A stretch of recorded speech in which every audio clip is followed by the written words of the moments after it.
सकाळची सर्वात मोठी बातमी समोर येते। मुंबई उच्च न्यायालयाच्या नागपूर खंडपीठाने राज्य निवडणूक आयोगाला नोटीस दिली आहे। स्थानिक स्वराज्य संस्था निवडणुकीत व्हीव्हीपॅट वापर न करत असल्यामुळे 18 नोव्हेंबरपर्यंत उत्तर सादर करा असे निर्देश हायकोर्टाने राज्य निवडणूक आयोगाला दिलेत। आगामी स्थानिक स्वराज्य संस्थांच्या निवडणुकीत व्हीव्हीपॅट न वापरण्याच्या राज्य निवडणूक आयोगाच्या निर्णयाला काँग्रेसचे राष्ट्रीय सचिव प्रफुल्ल गुडथे यांनी हायकोर्टात आव्हान दिले।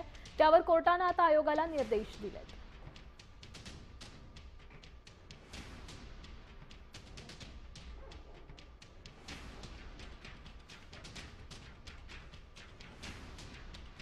काँग्रेसचे राष्ट्रीय सचिव प्रफुल्ल गुडथेंची हायकोर्टात याचिका।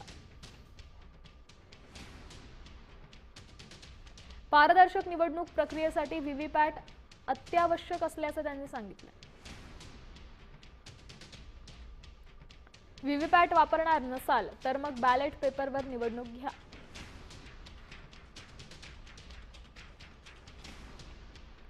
व्हीव्हीपॅट वापरासंदर्भात 18 नोव्हेंबरपर्यंत उत्तर सादर करा असं कोर्टाने सांगितलंय। हायकोर्टाचे राज्य निवडणूक आयोगाला असे निर्देश देण्यात आले।